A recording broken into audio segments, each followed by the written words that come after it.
Under the grey sky of London, the courtyard outside Buckingham Palace seemed deceptively calm. Tourists milled about, phones raised to capture the centuries-old facade, while somewhere deep inside those ornate walls, history was being rewritten in a way few could have imagined.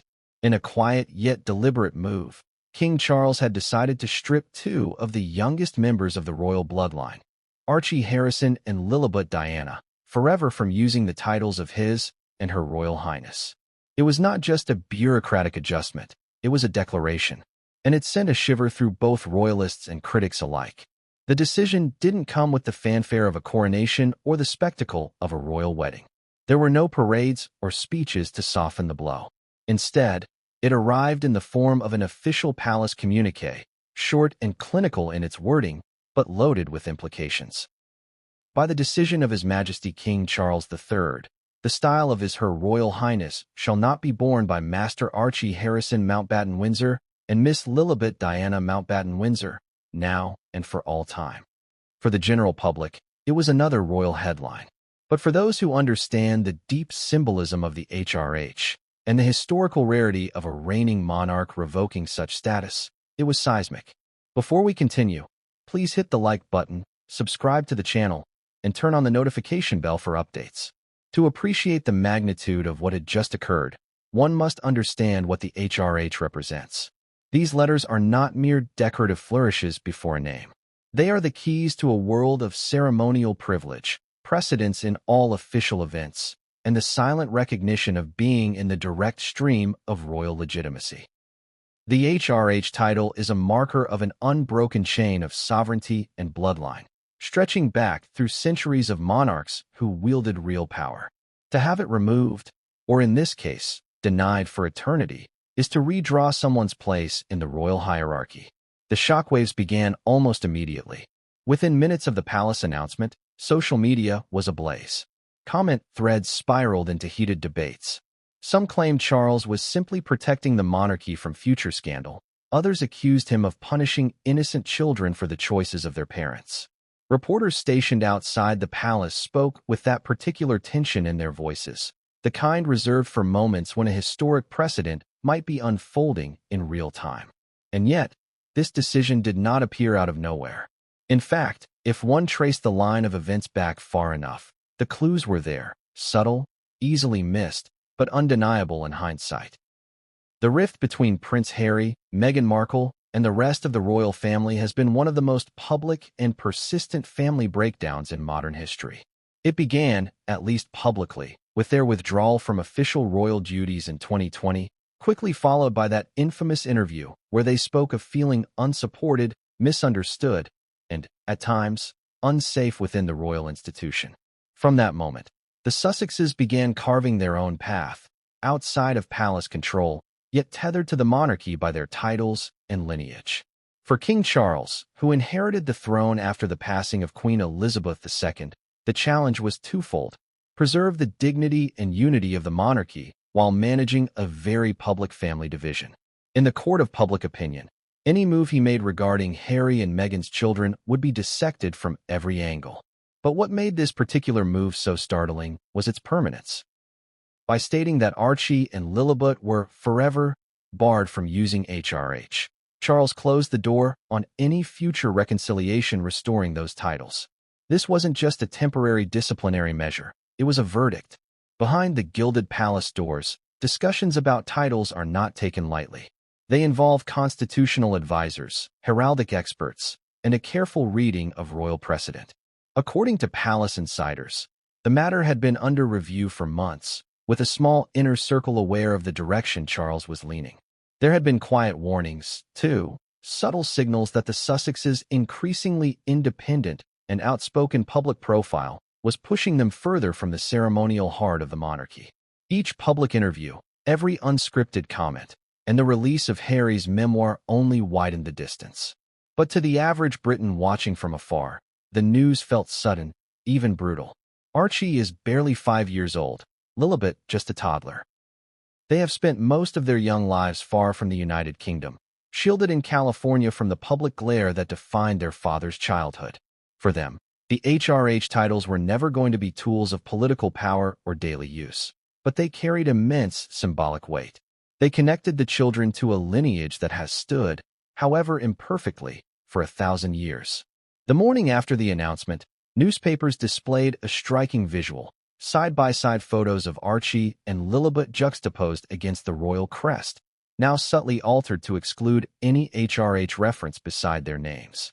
The imagery was deliberate.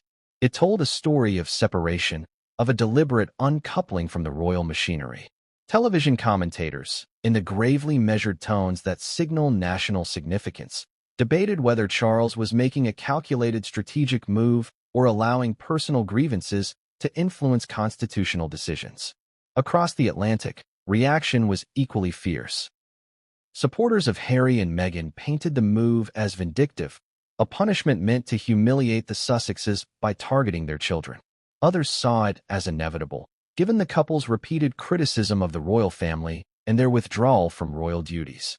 Legal analysts in both the UK and US appeared on news panels to explain the limited options available to contest the decision, pointing out that titles within the monarchy are ultimately granted and revoked at the monarch's discretion, with little recourse. Even among royal watchers, there was disagreement. Some argued that by removing the possibility of the HRH for Archie and Lilibet, Charles was actually granting them freedom from the suffocating protocol, constant scrutiny, and strict expectations that come with royal status. Others countered that stripping them of that recognition denied them a rightful inheritance, essentially rewriting their place in history. For King Charles, the optics of the decision will be debated for years. The HRH issue might seem like a small piece of royal protocol, but it touches on the very heart of what the monarchy means in the 21st century. In a time when public trust in institutions is wavering, every royal decision sends a message to the people of Britain, to the Commonwealth, and to the world. By drawing a firm line here, Charles was signaling not just a personal stance, but a vision for a monarchy more tightly bound to the crown's working core, free from those who choose to step away. And yet, the human element lingers. Behind the ornate gates, this is still a family. Decisions made in the name of the institution inevitably spill over into personal relationships. Whatever Charles's intentions, be they to protect the monarchy, assert authority, or set precedent, the reality is that two young children will grow up knowing that a part of their royal identity was deliberately withheld. Whether they will come to resent it or quietly appreciate the distance from royal duties, only time will tell. The question that hangs over the entire saga is whether this is the end of a chapter or the start of a deeper divide. Has Charles's final verdict truly settled the matter, or has it planted seeds for future conflict? Will Archie and Lilibet grow up detached from the crown, or will they one day challenge the decision that defined their public identity from the cradle? The world now waits to see not just how Harry and Meghan will respond, but how this moment will shape the monarchy's image for generations. And as with all things royal, the truth is rarely simple, and the consequences rarely contained. Journalists scrambled to get the first reaction quotes. Phones rang incessantly in the offices of royal commentators, each one being asked the same thing. Had they ever seen anything like this before? Some reached back decades, mentioning moments when royals had voluntarily given up titles, or when scandal forced a monarch's hand. But stripping royal style from children, forever, was rare enough to make seasoned historians pause before answering. The consensus: this was as close to unprecedented as one could get in the modern monarchy. The wording of the statement was as important as the decision itself. Every phrase, palace insiders explained, had been agonized over. Forever was no accident. It was a deliberate choice to indicate permanence, to close the door on future reinstatement. In royal communications, permanence is a powerful signal. It tells the public that this was not a rash, emotional move, but a calculated one, intended to endure beyond the current reign. Across the United Kingdom, the announcement sparked a spectrum of emotional responses. In London's cafes and pubs, conversations shifted from the cost of living crisis and summer sport results to the future of the monarchy. In Edinburgh, an elderly man who had once queued for hours to see Queen Elizabeth during her Silver Jubilee shook his head slowly at the headline in his morning paper. "This isn't just about the kids," he told a nearby journalist. "This is about the family breaking in two." In Brighton, A young mother scrolling through the story on her phone muttered to herself that she was glad her children didn't have to grow up in a goldfish bowl like the royals. Maybe this was a blessing for Archie and Lilibet. The international media, particularly in the United States, treated the announcement with the kind of fervor usually reserved for political scandals or celebrity divorces. Breakfast TV shows invited legal analysts to debate whether this was a constitutional matter or purely ceremonial. Royal biographers appeared alongside former palace staff, each offering their version of the behind-the-scenes drama that must have led to the king's decision. In Los Angeles, Meghan Markle's home turf, commentators speculated about her reaction, weaving in her past public grievances against the royal establishment. For Harry and Meghan, the timing was brutal. They had recently been in the midst of promoting new projects, a documentary initiative, charity events, and Harry's continuing involvement with veterans' causes. Now, every microphone shoved in their direction carried one question. How do you feel about your children being cut off from the HRH style? The couple maintained public silence in the first hours after the news, but their associates hinted at deep disappointment and private shock. One unnamed friend, speaking to an American magazine, claimed Meghan had taken the news personally, seeing it as an attack on her role as a mother more than a constitutional adjustment. Royal aides, however, painted a different picture. They insisted the decision was made to protect the integrity of the monarchy, not to punish individuals. One advisor, speaking off the record, noted that granting HRH to the Sussex children while they lived abroad and outside of royal duties would create a title without function, something the king wanted to avoid in the new, streamlined vision of the monarchy. The same advisor pointed out that this was part of a larger plan to focus resources and recognition on those actively serving the crown. Yet, even if the rationale made sense in the context of modernizing the monarchy, the optics were undeniably fraught. Images of Archie and Lilibet, often smiling in the few official photographs released to the public, clashed with the idea of exclusion. The public doesn't see constitutional diagrams or royal legal frameworks. They see a grandfather making a choice about his grandchildren. And in the court of public opinion, such imagery is powerful. By the afternoon, palace correspondents began to piece together the timeline. The decision, it appeared, had been in discussion for months. Certain members of the royal household had quietly advised against granting HRH to the children from the moment of Queen Elizabeth's passing when Charles became king. Others suggested waiting until the children were older, giving the family time to heal rifts. But Charles, after a series of private consultations, concluded that delaying the decision would only invite more speculation and politicize the matter further. A clean break now, while the children were young, seemed, to him, the fairest course. But fairness is subjective. Within hours, petitions began circulating online demanding the reversal of the ban. Hashtags trended globally, some calling the move heartless, others praising it as necessary to protect the monarchy's relevance. The divide mirrored the larger split in public opinion about Harry and Meghan themselves, a fault line that had widened with each interview, documentary, and memoir since their departure from royal duties. In the halls of Westminster, a few MPs were asked for comment, but most sidestepped the issue, noting it was a matter for the crown. Privately, however, some government officials acknowledged the political subtext. The monarchy, though ceremonial, still plays a role in the nation's image, and internal disputes can erode public confidence if mishandled. One senior figure noted that Charles's decision was the kind of strong-handed move that signals authority, but risks alienating a generation that values inclusivity. The story didn't fade with the day's news cycle. By evening, major networks ran special segments, revisiting archival footage of Harry and Meghan's wedding, the birth announcements of Archie and Lilibet, and the public speculation about whether they would receive HRH status when Charles ascended the throne. The contrast between those hopeful early days and the present ban was stark. Narrators spoke in measured, almost mournful tones, as if marking the end of an era that had barely begun. Through it all, Buckingham Palace maintained its silence beyond the initial statement. No elaboration, no emotional framing, just the bare fact of the king's decision. In a way, that silence became part of the story, leaving the public to fill in the gaps with their own interpretations and theories. And as history has shown, In the absence of clarity, narratives multiply. By the close of that first day, one thing was clear. The ban was more than a royal protocol shift. It was a moment that laid bare the tensions at the heart of the modern monarchy: tradition versus adaptation, duty versus personal autonomy, and the eternal question of whether the crown serves the family or the family serves the crown. The style of His or Her Royal Highness is more than ceremonial flair. It is the visible signifier of a direct, formal place in the royal order.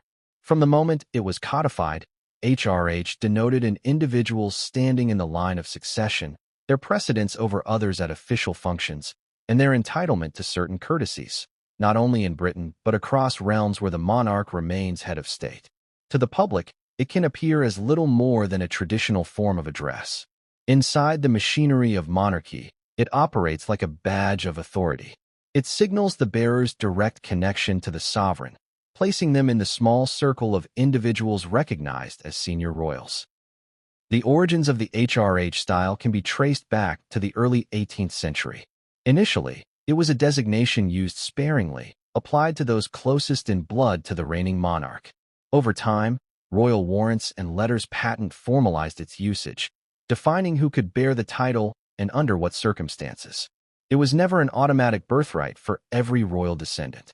Instead, it followed a precise logic, tethered to the rules set by the monarch of the day. When Queen Victoria's letters patent of 1864 established clear guidance, it tied HRH to the sovereign's children, male line grandchildren, and the eldest son of the Prince of Wales. This made it a tool of order within a sprawling family tree, ensuring that not every distant cousin could claim the style. It was only in 1917, during King George V's reign, that a significant restriction occurred. In an effort to slim down the monarchy during the First World War, George V limited HRH further, partly to distance the royal family from its German ties and partly to modernize.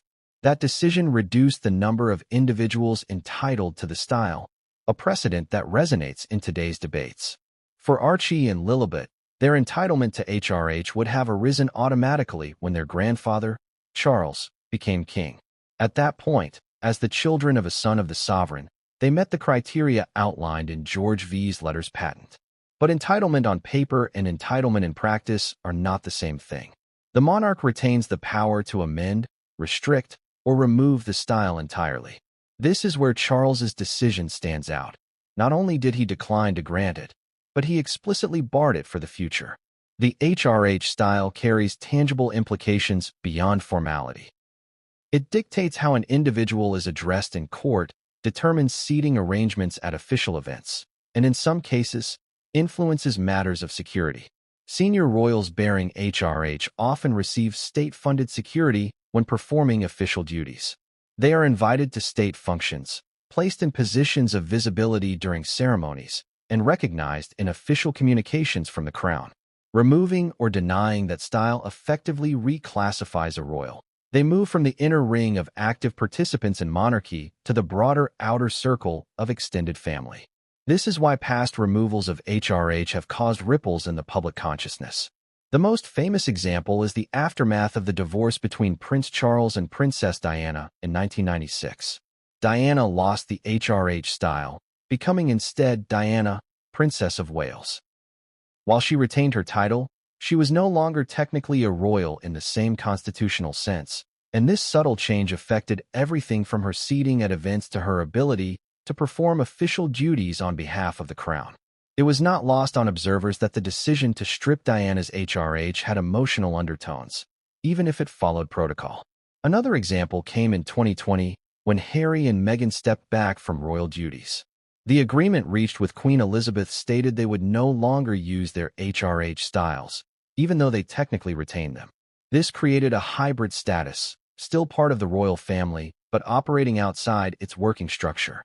The difference for Archie and Lilibet is that they will never have the option to use HRH, even symbolically. It has been cut off at the source.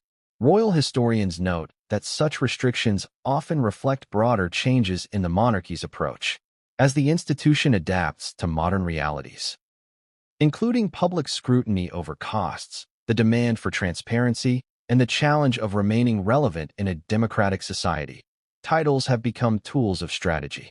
Slimming down the monarchy has been a theme for years, with proponents arguing that fewer working royals mean less expense to the taxpayer and a more focused public image. In that context, Charles's move fits the pattern, concentrating royal status on those actively serving the crown. Still, strategy cannot erase sentiment. For many Britons, the HRH style is intertwined with the magic and mystique of monarchy. It evokes images of coronations, royal processions, and the unbroken chain of kings and queens stretching back centuries. Denying it to two grandchildren, especially when they meet the traditional criteria, strikes at that sense of continuity.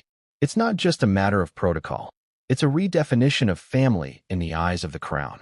The denial also raises complex questions about identity. Archie and Lilibet are growing up in America, surrounded by a culture that does not have hereditary titles. Yet they are also part of one of the most famous families in the world, their lineage rooted in British history. Without HRH, they are removed from the formal royal hierarchy, but not from public curiosity. They will still be photographed, still analyzed, still linked to the monarchy in every biography and documentary. The absence of HRH may spare them certain obligations, but it cannot sever the narrative connection. Charles's defenders argue that this decision was inevitable, even prudent. They point to examples in other European monarchies, such as Sweden, where King Carl XVI Gustav removed royal status from several of his grandchildren in 2019 to streamline the institution. That move was met with relatively little controversy, in part because it was framed as freeing the children from the pressure of royal life. Supporters of Charles see his decision in the same light, a way to protect Archie and Lilibet from the constraints and expectations that come with HRH. Critics, however, see a deeper motive. They argue that the decision is less about modernization and more about distance, a deliberate act to formalize the rift between the Sussexes and the rest of the royal family. They point out that the permanent nature of the ban removes any possibility of reconciliation restoring the titles, making it a symbolic line in the sand. Some even suggest it's a warning to other royals: stray too far from the institution, and the crown will rewrite your place in it. Regardless of which interpretation holds more truth, the fact remains that the HRH style is one of the most potent symbols in the British monarchy's toolkit. Granting it can elevate, denying it can diminish, and removing it altogether can alter the course of an individual's role in royal history. For Archie and Lilibet, the absence of those three letters will define their public identities in ways they may only fully grasp as adults.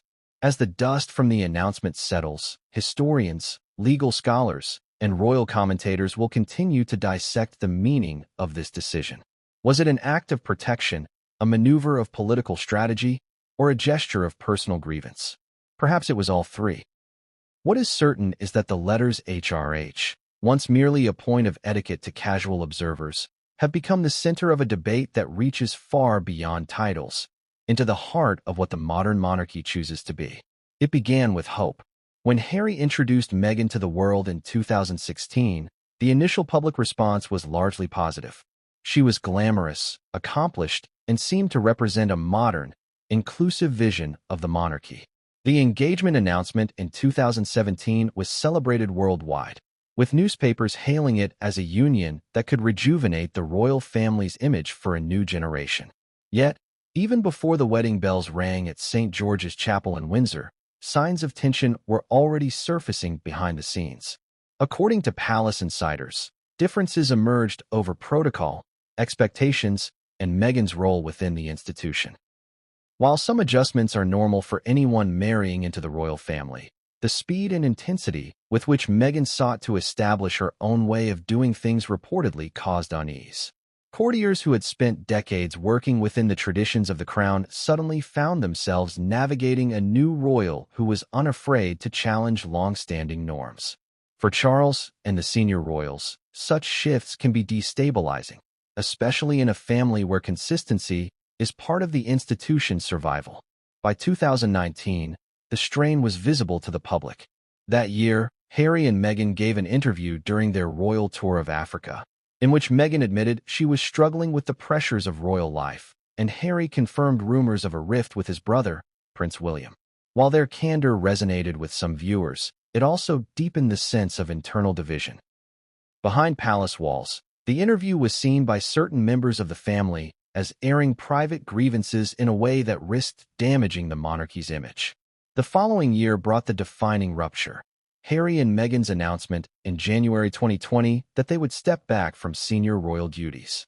The statement, released without prior full consultation with the Queen or Charles, stunned the palace. In the days that followed, tense meetings were held at Sandringham to negotiate the terms of their departure. It was during these discussions that the question of titles first arose. The compromise reached allowed Harry and Meghan to retain their HRH styles but not use them, a hybrid status that pleased few and left the issue of their children's future titles unresolved. The situation escalated further in March 2021, when Harry and Meghan sat down for a televised interview that drew an audience of millions. They spoke of feeling unsupported by the royal institution, of tensions within the family, and of conversations allegedly questioning the skin color of their future children. The interview became one of the most discussed royal events in modern memory, sparking global debate about the monarchy's relevance, inclusivity, and transparency. For Charles, who had spent decades cultivating an image of measured dignity, the fallout was damaging on multiple levels: personally, politically, and institutionally. Even after the interview, there were moments that suggested a thaw might be possible. Harry returned to the UK for the funeral of Prince Philip in April 2021 and again for the unveiling of a statue of Princess Diana. On both occasions, there were public glimpses of conversation between Harry and other royals, but sources close to the palace reported that trust had been eroded to the point where private discussions were guarded, careful, and often mediated by aides. As the years progressed, Harry's memoir and a series of documentaries further strained relations. Each new project contained revelations, or at least allegations, about life inside the palace, often casting the monarchy in a critical light. These accounts were met with carefully crafted public statements from Buckingham Palace, usually no more than a sentence or two, reiterating love for Harry and Meghan while declining to address specifics. Privately, however, senior royals were said to be exasperated by what they viewed as an ongoing campaign to shape the public narrative in the Sussexes' favor. Within this climate, Charles faced a dilemma. On one hand, Archie and Lilibet were his grandchildren, innocent of the choices made by their parents. On the other, granting them HRH titles while their parents lived independently abroad and continued to criticize the institution risked sending a conflicting message about what the style represented. Some advisors warned that doing nothing would create future complications, especially if the Sussexes sought to leverage their children's titles in ways the crown could not control. Tensions sharpened in late 2023 when reports surfaced that Harry and Meghan were considering new media ventures involving behind-the-scenes footage of their lives. While the Sussexes insisted such projects would be respectful, palace officials feared more disclosures about private royal matters. For Charles, this was another reminder of the unpredictability that now surrounded the family's public image. By the start of 2025, the pattern was clear. There had been too many interviews, too many personal disclosures, and too much divergence from the traditional role expected of senior royals. For a monarch committed to streamlining the crown and preserving its dignity, the HRH question became more than a ceremonial formality. It became a boundary. Removing the possibility for Archie and Lilibet to ever use the style would, in his view, draw a definitive line between those who serve the crown and those who live outside its structure. This decision did not occur in a vacuum. Every move in the royal family is shaped by precedent, perception, and politics. The palace understood the backlash would be intense, but those close to Charles say he believed the long-term stability of the monarchy outweighed short-term criticism. It was a choice shaped as much by the turbulent recent past as by the crown's future ambitions. The years of tension had laid the groundwork. By the time the formal statement was issued, the ban was not an isolated act of authority, but the culmination of a slow, painful unraveling, one that had transformed the relationship between the Sussexes and the rest of the royal family from strained to formally severed in certain respects. Whether that break can ever be repaired remains to be seen, but the HRH decision stands as a symbol of just how far things have gone. Those who have worked in the palace describe such meetings as orchestrated exercises in control. They are not shouting matches or emotional outbursts. Instead, they are a careful choreography of prepared briefing papers, discreet legal opinions, and a monarch who listens far more than he speaks. When King Charles first broached the topic of the Sussex children's titles, it was reportedly during a smaller advisory session rather than a full Privy Council gathering. Present were his closest constitutional advisors, a senior herald from the College of Arms, and a handful of trusted courtiers with decades of experience navigating royal protocol. The initial question on the table was straightforward. Now that Archie and Lilibet qualified under the 1917 letters patent to use the HRH style, should it be granted? From a purely legal perspective, the answer seemed simple. Yes, it was their entitlement. But as each advisor weighed in, the matter grew more complex. The chief private secretary pointed out that entitlement and best interest were not the same thing. The communications secretary reminded the king that once the style was granted, removing it later, unless in extreme circumstances, would invite even greater controversy. The senior herald, steeped in centuries of tradition, admitted that the crown had the power to withhold or amend titles, but warned that doing so without precedent would have to be justified with impeccable reasoning. These early meetings did not end in a decision. Instead, Charles requested further reports. One team was tasked with examining historical precedents for denying titles to eligible royal children.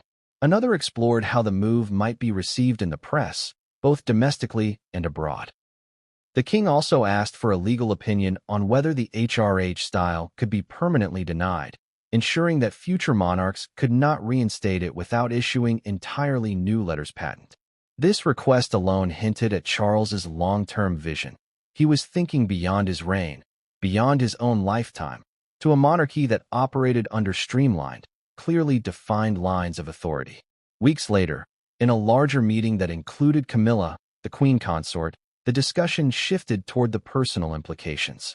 Camilla reportedly voiced the opinion that the children should be protected from the burdens of royal life, citing the relentless scrutiny and expectations that come with HRH.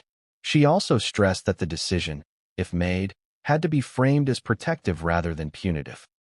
Others in the room were less optimistic about public perception, warning that no matter how the move was presented, it would be seen by some as targeting the Sussex's children as a proxy for their parents. The palace press office prepared 2 draft statements in advance, one announcing the granting of HRH and another outlining its denial. Each was crafted with precision, avoiding inflammatory language, yet each carried a distinct narrative weight. Granting the style would signal unity and an open door for the Sussex's return to royal life in some form. Denying it would signal a firm boundary and a recalibration of the monarchy's inner circle. During a pivotal meeting in the late autumn of 2024, Charles is said to have listened in silence as aides laid out the political and personal ramifications of each choice. Senior advisors presented polling data showing that public opinion on the Sussexes was sharply divided, with older Britons tending to support restricting titles to working royals, while younger audiences, particularly in the United States, were more sympathetic to Harry and Meghan. One aide noted that granting HRH could be interpreted as rewarding the couple's public criticism of the institution, a precedent that might embolden others to challenge royal norms. It was at this meeting that Charles reportedly made his decision in principle. He agreed that Archie and Lilibet would not only be denied the HRH style now, but that the denial would be permanent, barring future monarchs from reinstating it without a formal reversal of policy. He instructed the legal advisors to draft the necessary changes to the letters patent and asked the communications team to prepare a statement that would be firm yet devoid of personal language. From that point forward, the meetings became about implementation rather than debate. Security officials were briefed to ensure that any changes to the children's titles did not affect their personal safety arrangements. The College of Arms was consulted on how to update official royal family listings, ensuring that all public references would reflect the change. Even the Royal Collection Trust was notified, so that any future exhibits, documents, or publications bearing the children's names would omit the HRH style. Throughout this process, one rule was enforced: absolute confidentiality. The fewer people who knew the final decision before its public release, the less risk of a leak that could ignite media speculation and political interference. Only a handful of senior staff and family members were aware, and even then, not all of them knew the precise wording of the final statement. The final private meeting before the announcement was brief but deliberate. Charles reviewed the draft communiqué, made one minor alteration to emphasize the decision's permanence, and approved it. Those present recall that he did not appear triumphant or vindictive. If anything, his demeanor was described as measured, even resigned. He acknowledged that the decision would draw criticism but expressed confidence that, in time, it would be understood as necessary for the health of the institution. By the time the statement reached the public, the decision had already been signed, sealed, and woven into the fabric of royal protocol.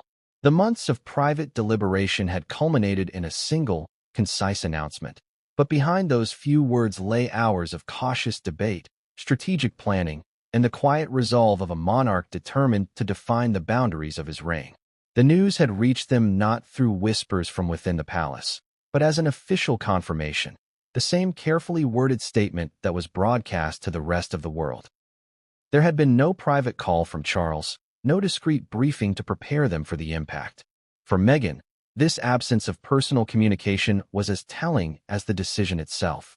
According to a longtime friend, she saw it not just as a royal edict, but as a personal slight, a signal that any remaining bridge between the Sussexes and the senior royal family had been quietly dismantled. In the hours after the announcement, Montecito became a fortress of silence. The couple's team fielded a barrage of calls from media outlets eager for an immediate response. Offers for high-profile interviews came almost instantly, some promising sympathetic framing, others hoping for fiery soundbites that would reignite the public feud. Instead, Harry and Meghan chose to retreat from public view, spending the first days discussing privately with their advisors what, if anything, they should say. Behind closed doors, the conversations were raw. For Harry, the issue went beyond the symbolism of the HRH style. It was about his children's place in the family he had been born into, a family that had, for all its complexities, been his identity for nearly 4 decades. Those who know him well say that the idea of Archie and Lilibet being cut off from that lineage in an official capacity felt like a final rejection, as though the palace was declaring that the Sussex line was no longer truly part of the crown's future. Meghan's reaction, according to people within their circle, was sharper, tinged with a sense of betrayal. From her perspective, the children were innocent, far removed from the political and personal battles that had unfolded between the Sussexes and the rest of the royals.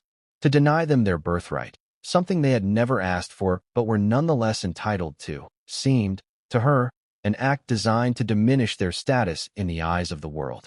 She reportedly questioned whether this was about protecting the monarchy or about sending a pointed message to their household. The couple's advisors presented them with options.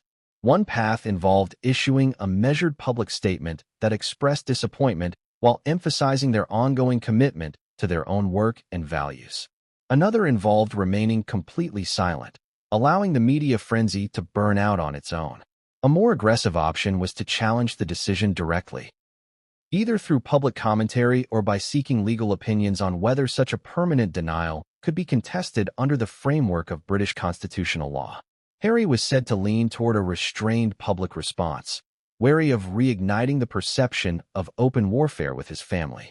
Meghan, however, was more inclined to take control of the narrative, believing that silence would be interpreted as weakness or tacit acceptance. The tension between these approaches mirrored the broader differences in how they had handled public scrutiny since stepping back from royal duties.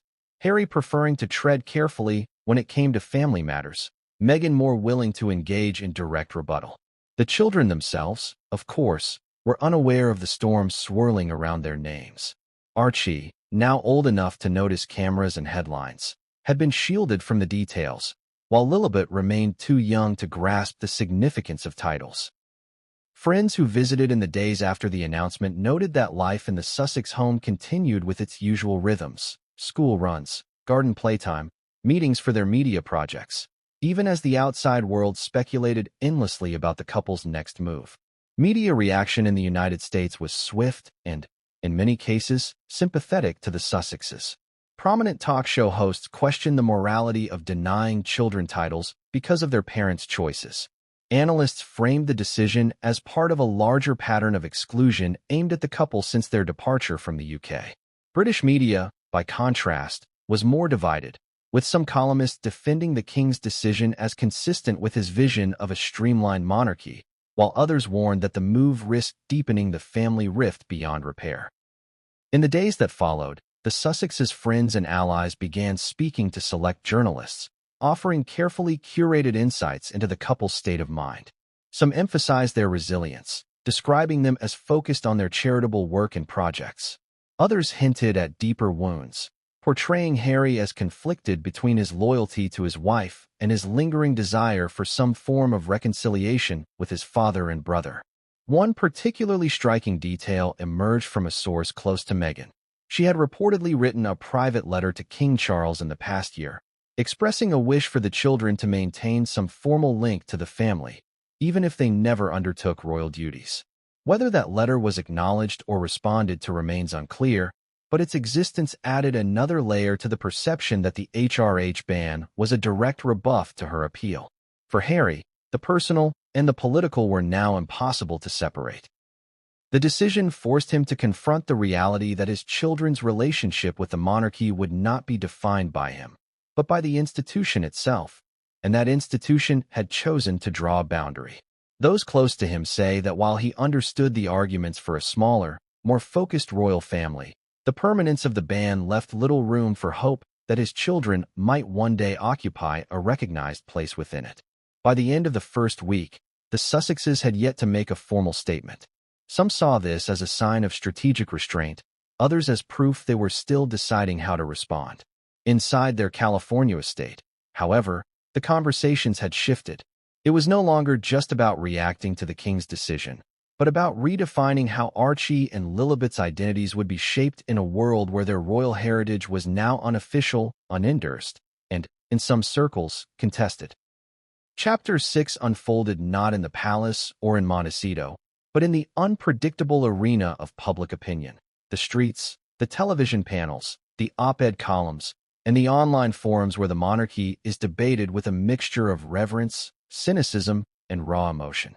The reactions to King Charles's verdict on Archie and Lilibet's HRH status revealed more than just how people felt about the decision itself. They exposed the deep divides over what the monarchy represents in the modern world. In the United Kingdom, the morning after the announcement, the story dominated front pages.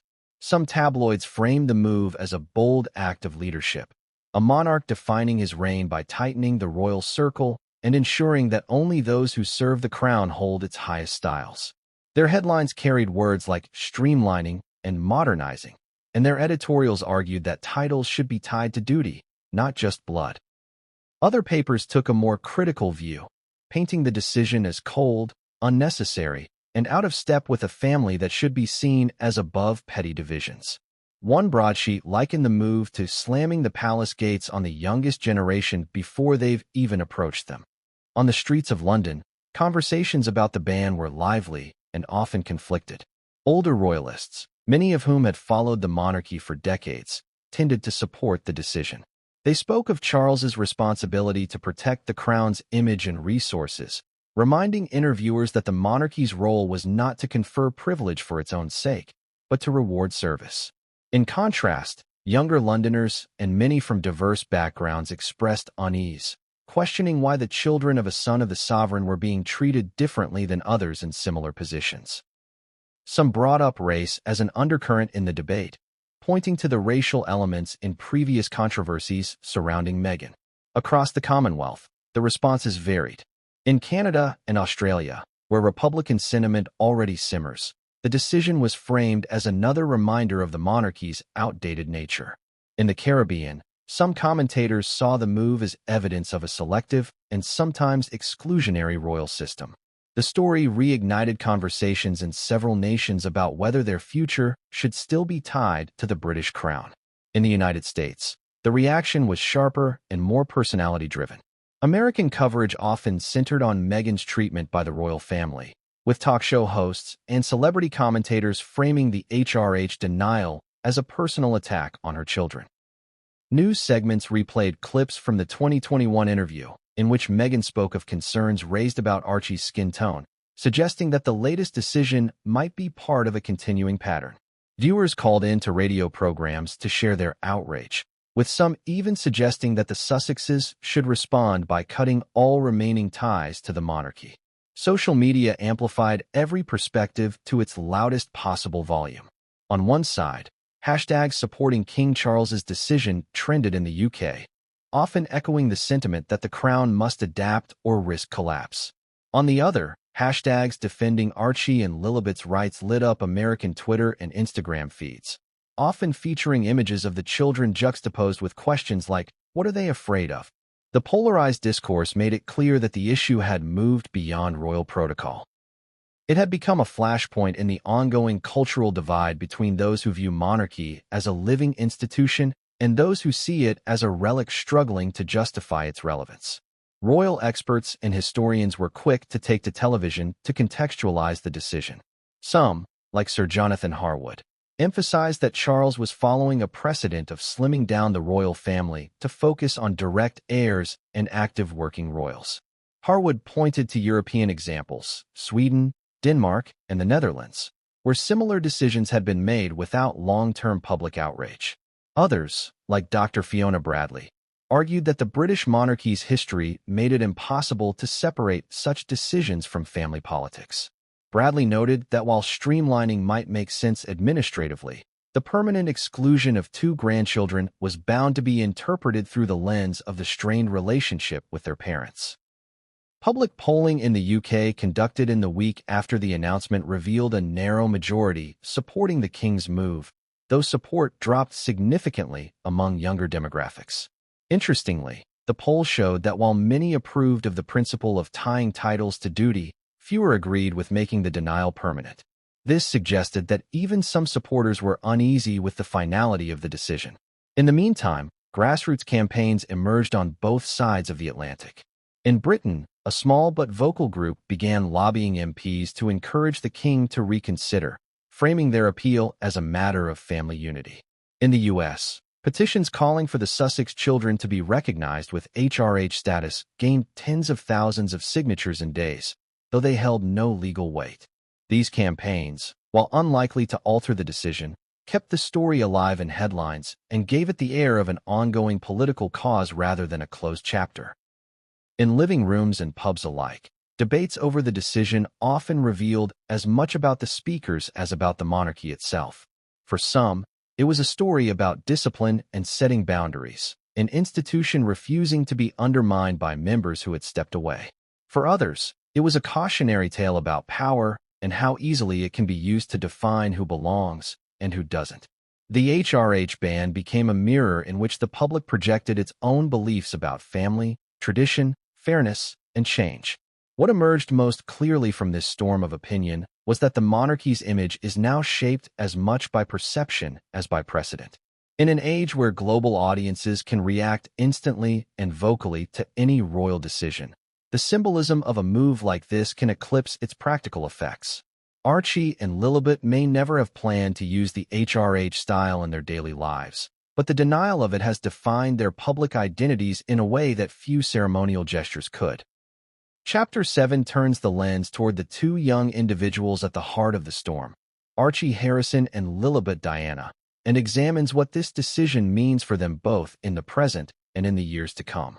Though too young to fully understand the magnitude of the HRH ban, the implications will inevitably shape their lives in subtle and visible ways, influencing not only how the world sees them, but how they come to see themselves. From the outside, Archie and Lilibet's lives appear idyllic. Growing up in California's Santa Barbara County, surrounded by ocean views, lush gardens, and a tight-knit circle of family friends, they are far from the formal corridors of the British royal residences. Their daily lives are more defined by playdates, preschool, and story time than by state dinners or trooping the color. But even in this private sanctuary, the shadow of their royal heritage is never entirely absent. Public curiosity follows them from the moment their names are mentioned in the news, and photographs released on birthdays or holidays are analyzed for every possible detail. The HRH style, had it been granted, would have been invisible in their day-to-day life for now. Children that young do not use titles in the playground or on school rosters. Yet in the larger picture, it would have been an enduring marker of their formal place in the House of Windsor. Denying it sends a clear signal to the world that they are not part of the monarchy's official working structure, a fact that will follow them long after childhood. The practical impact may be subtle at first. They will not have precedence at royal events, should they attend any in the future. Their names will not appear with HRH in official state documents or historical registries of the royal family.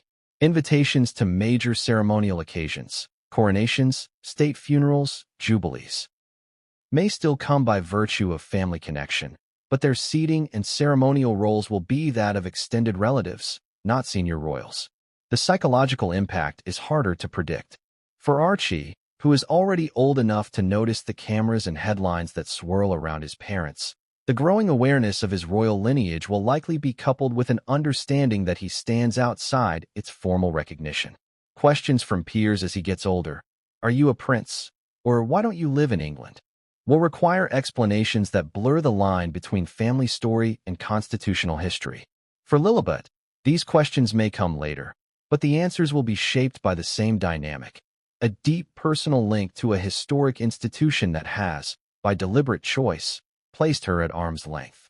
Friends close to Harry and Meghan suggest that the couple intends to raise their children with an emphasis on individuality rather than inherited status. Without the HRH style, Archie and Lilibet may have more freedom to choose their own paths, free from the weight of expectation that often burdens royal children. They will be able to pursue careers, education, and personal projects without the scrutiny that accompanies formal royal roles. But freedom from duty does not guarantee freedom from attention.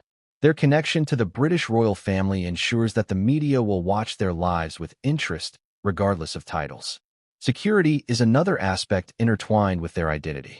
While HRH status often influences the level of state-funded protection a royal receives in the UK, Archie and Lilibet's security needs are addressed privately by their parents in the US. Critics of the HRH denial argue that removing the style could make it harder for them to justify certain protections in the future, particularly if they travel internationally. Supporters counter that the Sussexes' choice to live outside the UK means such arrangements were already outside palace jurisdiction. Looking further ahead, the HRH decision may also affect how Archie and Lilibet are remembered in the historical record. Official royal archives will list them without the style, which in centuries to come will frame them differently in the lineage, connected by blood, but not formally embedded in the institution. For historians and biographers, that distinction will be significant, marking them as members of a branch that diverged from the core monarchy during a period of institutional reform. There is also the personal dynamic within the family to consider. As they grow older and interact with cousins who hold HRH, such as Prince George, Princess Charlotte, and Prince Louis, Archie and Lilibet may notice the difference in ceremonial treatment. While royal events are relatively rare occasions, children are perceptive, and distinctions in titles, precedence, and formality may be felt even if they are not openly discussed. How their parents frame these differences will be critical in shaping whether they view the HRH denial as a loss, a blessing, or simply a fact of life. Critics of King Charles's decision often speak of the potential emotional toll, arguing that titles in the royal family are more than ceremonial. They are markers of belonging. Supporters of the decision counter that titles come with obligations and constraints that Harry and Meghan deliberately rejected for themselves, and that sparing their children from such obligations is a form of protection. This divide mirrors the broader public debate, but for Archie and Lilibet, the reality will be deeply personal. Over time, the absence of HRH could either fade into the background of their lives or become a defining chapter in their identity. If they choose careers in the public eye, the decision will resurface in interviews and profiles, shaping the narrative of who they are in relation to the monarchy. If they live largely private lives, the HRH question may become little more than a footnote, though one that will always color the way history remembers them. What is certain is that the HRH denial will follow them far beyond the walls of Buckingham Palace or their California home. It will be a decision they did not make, rooted in tensions they did not cause, but one that will be part of their story forever. And as with so much in the modern royal family, the meaning of that story will depend as much on perception as on fact. Chapter 8 shifts from the personal to the legal and constitutional dimensions of King Charles's decision, examining the mechanisms that allowed it to happen, the historical precedents that inform it, and the potential, however slim, for it to be challenged. While the monarchy is steeped in tradition and pageantry, its authority over titles is not a matter of mere custom. It is rooted in specific legal frameworks that have evolved over centuries. At the heart of this matter lies the royal prerogative, the set of powers historically vested in the sovereign, which, although now exercised within a constitutional framework, still grants the monarch considerable authority over titles, honors, and ceremonial styles. The HRH designation falls squarely within this domain. It is not conferred by Parliament, nor is it subject to judicial oversight in the same way as other legal statuses. Instead, it is granted or withheld by the monarch, often formalized through instruments known as letters patent, royal decrees that set out specific rights, privileges, or styles. The most relevant precedent to Archie and Lilibet's situation comes from the letters patent issued by King George V in 1917. In a bid to streamline the monarchy during the First World War, partly to distance it from its German connections, George V limited the HRH style to the children of the sovereign, the children of the sovereign's sons, and the eldest son of the eldest son of the Prince of Wales. Under those rules, once Charles became king, Harry's children were automatically eligible. In theory, their HRH status should have been a formality, but theory and practice diverge when the reigning monarch chooses to alter the rules. By issuing new letters patent, Charles could redefine the scope of HRH entitlement. Such a change would override the 1917 provisions, either by explicitly excluding Archie and Lilibet or by crafting a broader principle, for example, tying HRH strictly to working royals.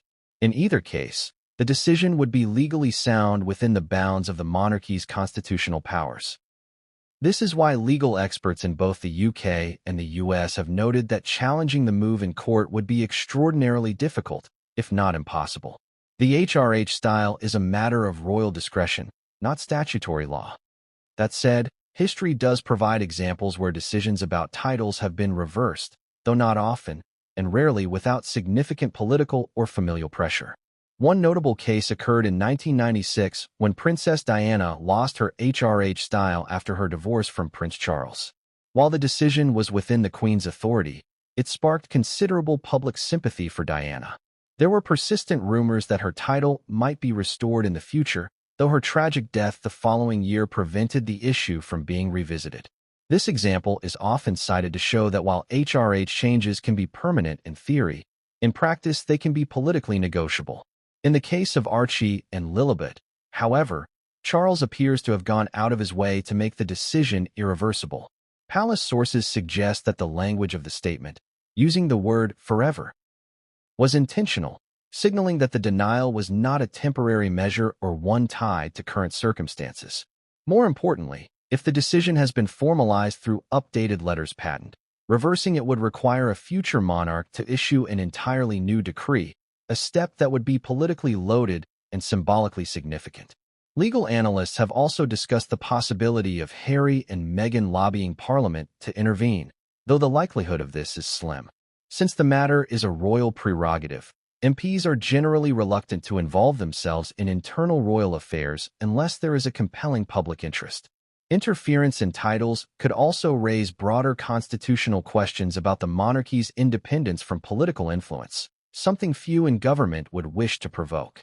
Another avenue sometimes floated is international law, particularly in the realm of human rights. Advocates for the Sussexes might argue that denying HRH to the children amounts to unequal treatment, especially if they can demonstrate that similar cases have been treated differently in the past. However, this argument is more symbolic than practical. There is no legal obligation for the British monarchy to apply its own traditions consistently, and courts are unlikely to interfere in what is seen as a sovereign cultural matter. While the legal path to overturning the HRH ban is narrow, public pressure has, in the past, swayed royal decisions. Charles himself is no stranger to adapting in response to opinion. His approach to his marriage with Camilla, his environmental campaigns, and even certain ceremonial aspects of his coronation were influenced by public sentiment. But in this case, by making the ban permanent and framing it as part of a broader modernization plan, he has insulated the decision from being easily re-examined without undermining the credibility of his reforms. For royal watchers, the legal angle is as much about symbolism as it is about enforceability. The permanence of the ban reinforces the idea that the monarchy is moving toward a model where titles are not lifelong guarantees tied solely to birth, but privileges linked to service. This shift aligns with changes seen in other European monarchies, but it also risks alienating those who view the crown as a family first and an institution second. The conclusion of the legal analysis is clear. Charles's decision stands on unassailable constitutional ground, and any challenge would be more a political statement than a credible legal threat. For Archie and Lilibet, this means the HRH ban is not a temporary obstacle but a fixed part of their identity, unless a future monarch decides otherwise. And given the deliberate steps taken to cement this ruling, such a reversal would require not just a change of heart, but a significant change in the monarchy's vision of itself. Chapter 9 focuses on the parallel war that erupted outside the formalities of palace meetings and constitutional authority, the media spin battles that turned King Charles's HRH verdict into one of the most contested narratives of his reign. In the age of instantaneous communication, the decision was never going to remain a single-page palace statement. It became raw material for competing stories, each tailored to sway public opinion in opposite directions. From the moment the announcement was released, the media split into two dominant camps. On one side were the UK's traditional royal correspondents and publications that typically aligned with the monarchy's official stance. They framed the decision as a logical extension of Charles's vision for a streamlined, modern royal family. In these narratives, the denial of HRH to Archie and Lilibet was not an attack on the children, but a preventative measure against the misuse of titles by those not engaged in royal duties.